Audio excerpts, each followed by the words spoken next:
بسم اللہ الرحمن الرحیم۔ آج کی حدیث مبارک چاش کی نماز سے متعلق ہے۔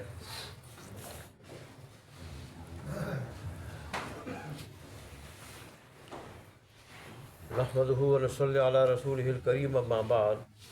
عن کعب بن مالک قال کان النبی صلی اللہ علیہ وسلم لا یقدم من سفر الا نہارا فی الضحیٰ فاذا قدم بدأ بالمسجد فصلى فيه ركعتين ثم جلس فيه۔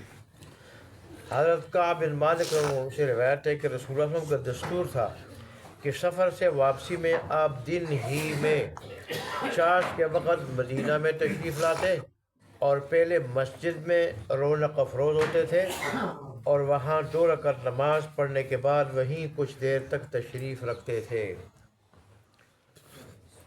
بعض دوسری حدیث سے یہ تفصیل معلوم ہوتی ہے کہ آپ صلی اللہ علیہ وسلم جب سفر سے واپس تشریف لاتے تو مدینے کے قریب ہی آپ منزل فرماتے۔ مدینے کے قریب جیسے مدینے والوں کو اطلاع ہو جاتی تھی کہ رسول اللہ صلی اللہ علیہ وسلم آ چکے ہیں اور فلاں مقام پہ ٹھہر گئے ہیں اور صبح یہاں مدینہ شہر تشریف لانے والے، تو پھر جب اگلا دن ہوتا تو رسول اللہ صلی اللہ علیہ وسلم صبح ہوتے ہی وہاں سے روانہ ہو جاتے اور چاش کے وقت مدینہ داخل ہو جاتے۔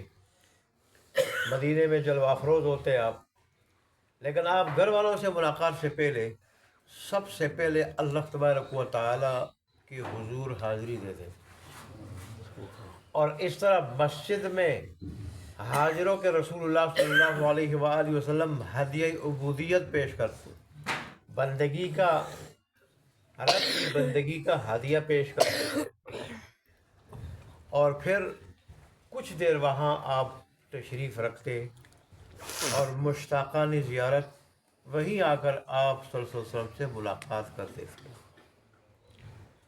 یہ تھا رسول اللہ صلی اللہ علیہ وآلہ وسلم کا مسجد سے تعلق کے بارے میں اسوہ حسنہ۔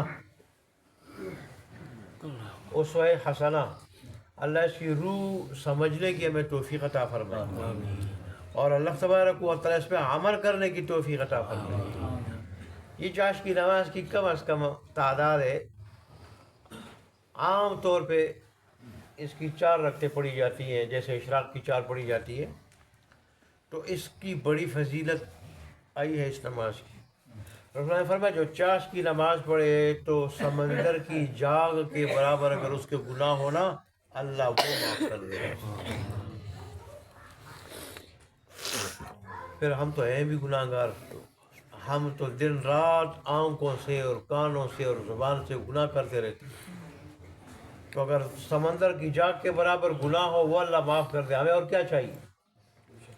اور دوسرا یہ ایسی نماز ہے کہ اس کے پڑھنے سے روزی میں برکت آتی ہے۔ آج ہم کہتے ہیں کہ بھئی برکت نہیں ہے، برکت کی شکایت کرتے ہیں لیکن برکت والے کام نہیں کرتے۔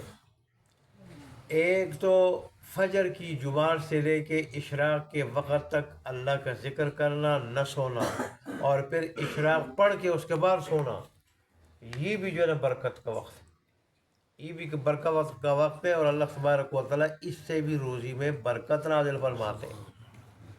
اور پھر ظاہر ہے جو آدمی جس جگہ فجر کی نماز پڑھ لے، اگر کوئی عذر نہ ہو، جیسے بعض شوگر کے مریض ہوتے ہیں ان کا پیشاب زیادہ آتا ہے تو اللہ تو ان کا عذر دیکھتا ہے، اس عذر کی وجہ سے اگر اٹھ بھی جائیں، چلے بھی جائیں اور وضو کر لیں اور پھر اشراق جہاں بھی پڑھ لیں اللہ اجر دے گا۔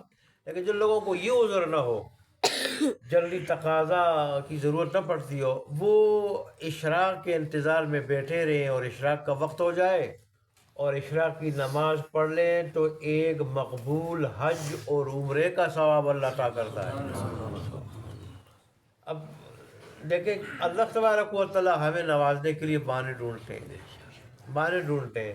حج کے لیے آدمی جائے تو اس دور میں کتنا خرچہ ہے، پھر وہاں دقت مشقت، اور پہلے جو ہے اس کی منظوری کی دقتیں ہیں، اس کے لیے بار بار جانا، حکومت کی طرف جانا یا ایجنسیوں کی طرف جانا، اور پھر ساتھ عمرہ، تو اللہ مفت میں اور وہ بھی مقبول حج اور مقبول عمرے کا ثواب اللہ عطا کرتا ہے۔ اشراق پڑھے، چاش پڑنے پہ سمندر کی جاگ کے برابر گناہ معاف ہو جائے، روزی میں برکت ہو، جیسے کہ اشراق تک بھی برکت ہوتی ہے اگر آدمی ذکر کرتا رہے پھر اشراق کی نماز پڑھ لے.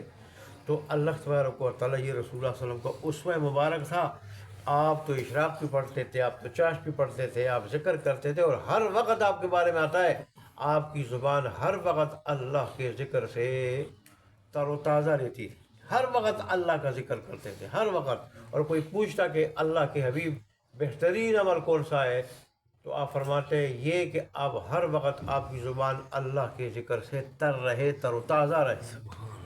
تو اللہ تبارک و تعالیٰ ہمیں بھی یہ سعادت نصیب فرمائے. واخر دعوانا الحمدللہ رب العالمین.